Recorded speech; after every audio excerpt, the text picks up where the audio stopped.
हाँ जी बेटा, आज शुरू करते हैं अपनी 9th इलस्ट्रेशन से। The followings particular are extracted from the course books and other source in respect of messrs Raman and company. इसमें आपके 1 बाय 1 सारे पॉइंट्स आपको दे रखे हैं। फर्स्ट में वो कहता है एस्टिमेटेड, जो ये आपको कॉस्ट दी हुई है ये सारी एस्टिमेटेड कॉस्ट है।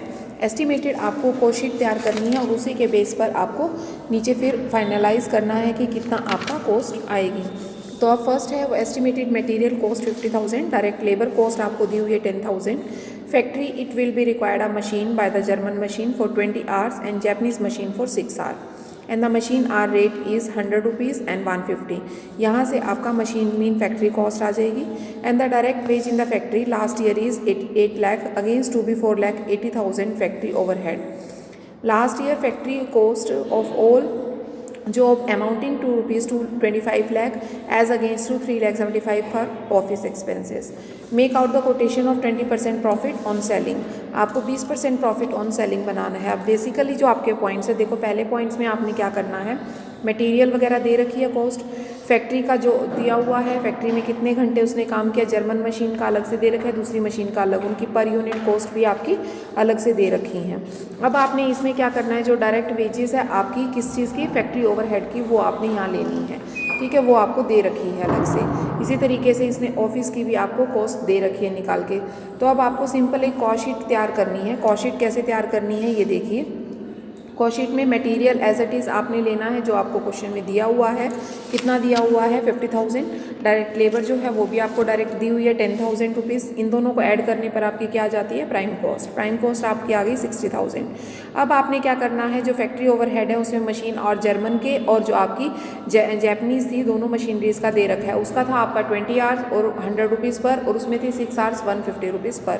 ठीक है, उन दोनों को आपने क्या कर देना है, ऐड करके और मल्टीप्लाई करके ऐड करके वो ले लेना है। उससे अलग factory overhead 60% on the labour आपको दे रखा है।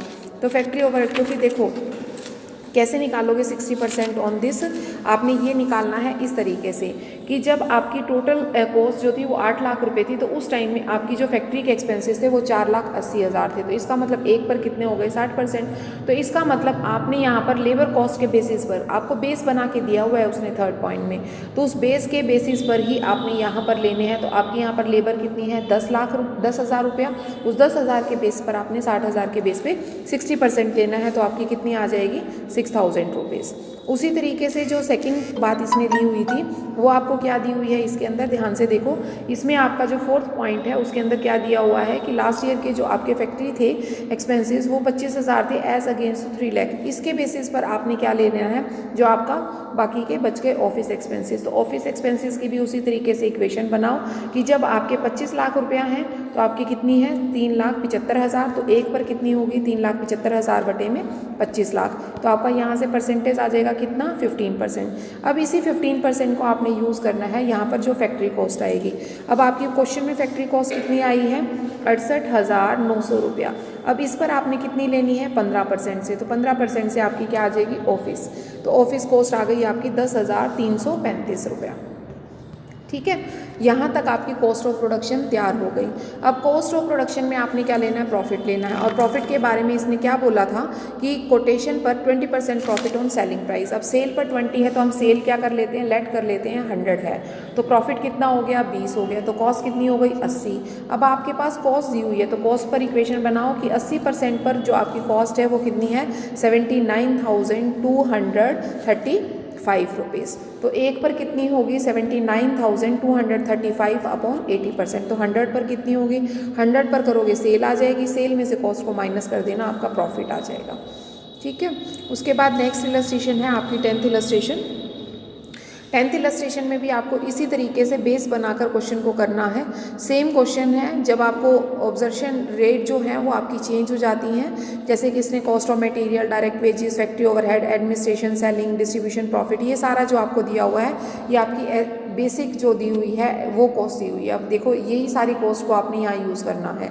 वही 1,50,000 आपकी क्या हो गई, कॉस्ट ऑफ मटेरियल, वेजेस कितनी हो गई, 1,25 हो गई, 75,000 फैक्ट्री ओवरहेड हो गए, एडमिनिस्ट्रेशन 84 हो गए, सेलिंग डिस्ट्रीब्यूशन 35 हो गए। ठीक है। और उसके 56 हो गए, डिस्ट्रीब्यूशन ओवरहेड 35 हो गए, टोटल कॉस्ट आपकी 525 आ गई, प्रॉफिट 1,05,000 है आपका कॉस्ट पर, और ये सेल आ गई। ये सिंपल कॉस्ट शीट आप यहाँ पर तैयार कर लो। इस कॉस्ट शीट के बेस पर आपने अब क्या करना है, सारे के सारी जो बाकी की जो आपकी एस्टिमेटेड शीट बनेगी वो तैयार करनी है इसके बेस पर, और इसके साथ साथ जो आपको नीचे ये चीज़ें दी हुई हैं इनके बेसिस पर जो आपको नीचे इन्फॉर्मेशन है। अब इन्फॉर्मेशंस में वो क्या क्या कहता है, इन्फॉर्मेशन में वो ये कह रहा है कि 2011 में need raw material worth ₹4,000 and wages 2,500 and it is expected that the rate of factory overhead would be 20% on the selling overhead and 12.5% will be rate of distribution overhead is expected to go down and of 10%. Administration overhead will remain constant and at what price of the product be profit 15% on sale, sale पर 15% से आपका profit है। इन informations के basis पर आपने जो है बाकी का क्वेश्चन करना है। अब उससे पहले, उस क्वेश्चन को करने से पहले आपने क्या निकालने हैं, जितनी भी आपके बेस हैं वो बना लीजिए कि जो आपके परसेंटेज ऑफ फैक्ट्री ओवरहेड है किस पर है, डायरेक्ट वेजेस पर है। ये हमने लास्ट चैप्टर में पढ़ा था। तो यहाँ पर आपके फैक्ट्री एक्सपेंसेस कितने हैं, डायरेक्ट वेजेस कितनी है, उसके बेस पे निकाल लीजिए, वो आपका 60% आ जाएगा। सेम आपके एडमिनिस्ट्रेशन ओवरहेड निकाल लीजिए फैक्ट्री कॉस्ट के बेस पर, सेलिंग एक्सपेंसेस भी आपके फैक्ट्री कॉस्ट के बेस पर होते हैं और डिस्ट्रीब्यूशन ओवरहेड भी आपके फैक्ट्री कॉस्ट पर बेस्ड होते हैं। तो ये चारों परसेंटेज आप यहाँ पर निकाल लेंगे, उस चारों परसेंटेज को लेकर आपने आगे क्वेश्चन को करना है। अब देखिए क्वेश्चन को कैसे करना है। कॉस्ट ऑफ मटेरियल आपको क्वेश्चन में दी हुई है 4,000 रुपया, उसके अलावा डायरेक्ट वेजेस आपको 2,500 रुपये दिए, प्राइम कॉस्ट 6500 आ गई।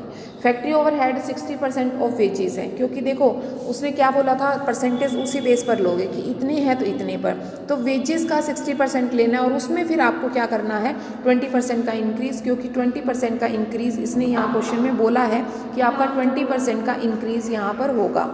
ठीक है, तो आप उस 20% के इंक्रीज़ को करोगे, लेकिन उससे पहले आपको क्या करना है, आपको 60% ऑफ द वेजेस जो है वो आपको लेना ही लेना है। तो पहले आप 60% ऑफ वेजेस जो आपने लिए हैं सारे वर्किंग नोट में, उसके बेसिस पे 60% ऑफ वेजेस कितनी है आपकी 2,500, उसका आपने कितना लेना है 60%, ये आपका कितना आ जाएगा 1,500 रुपया।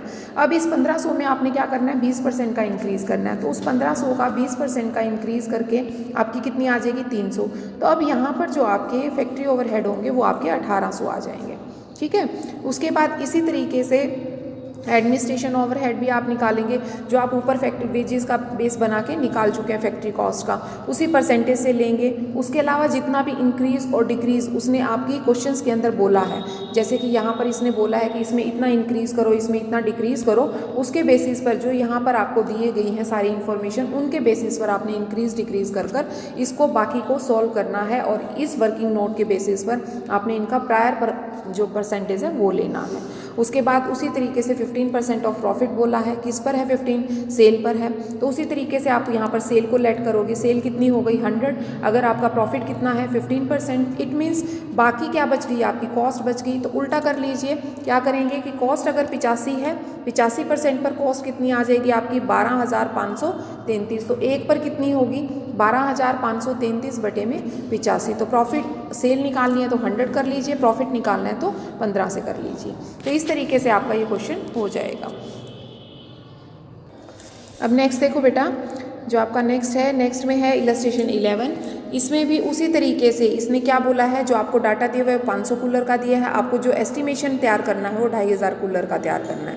तो आप 500 के बेसिस पे शीट तैयार कर लीजिए और फिर 2,500 के बेसिस पे जो जो उसने चेंजेस किए। इस क्वेश्चन में थोड़ा सा आपको क्या है कि जो आपकी वेरिएबल कॉस्ट है और फिक्स कॉस्ट, उसका कंसेप्ट है, उससे अलग और कुछ भी नहीं है। तो आप इसको देखो एक बार।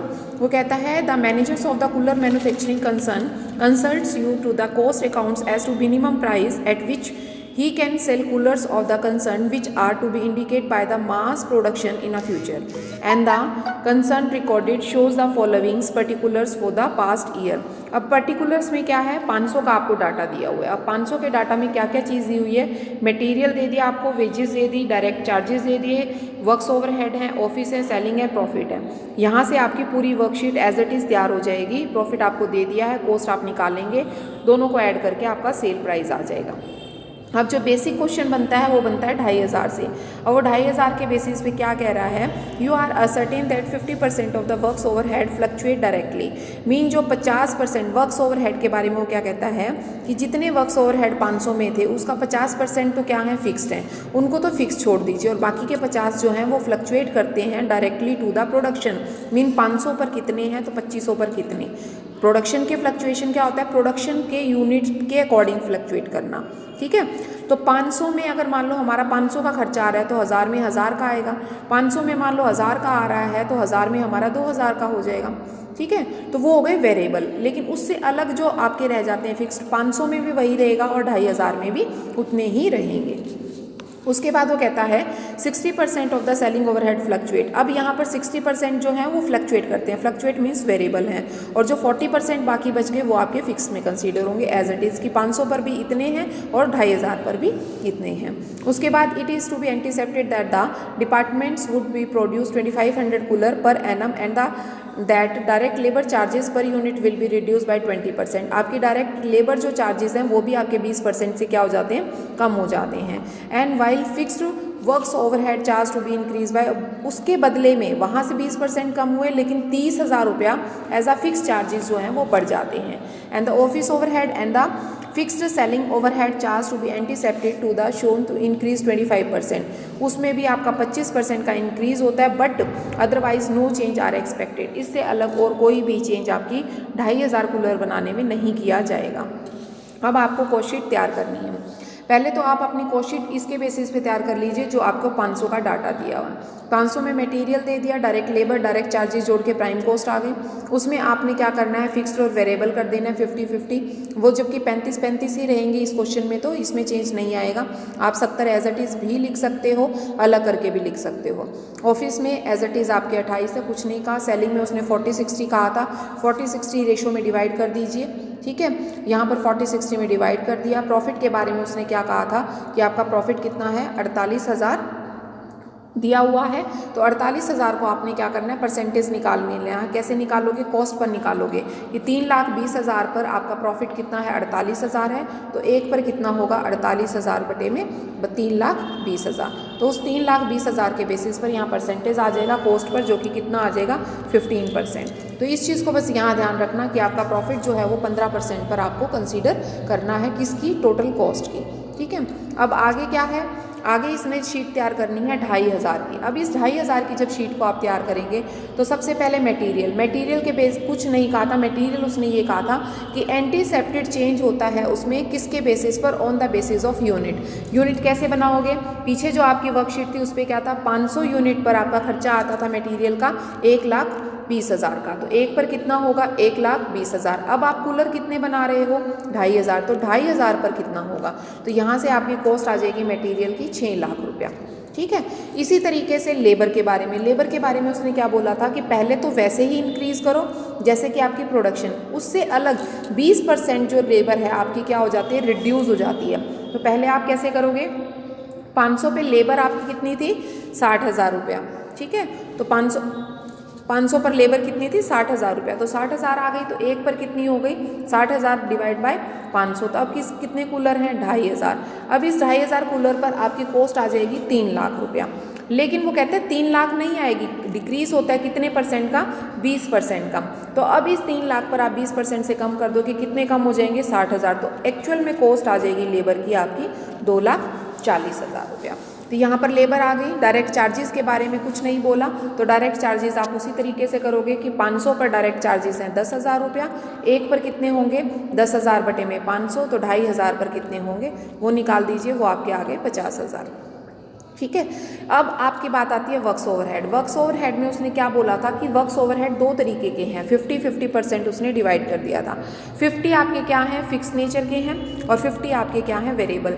जो फिक्स नेचर के हैं उनको तो आप 2,500 में भी एज इट इज़ लोगे जो 500 में है, और जो बाकी के 50% हैं उनको आप फ्लक्चुएट करोगे एज पर द साइज़। तो अब देखो 50 हमने जो पिछली वर्कशीट तैयार की थी, उस पिछली वर्कशीट में हमने क्या किया था कि जो आपकी यहाँ आए थे 35-35 आए थे, ध्यान से नोट करो इसको कि ये कितने थे, 35-35 थे। तो अब इसमें से जो एक 35 है वो तो एज इट इज़ रह जाएगा आपका, ठीक है।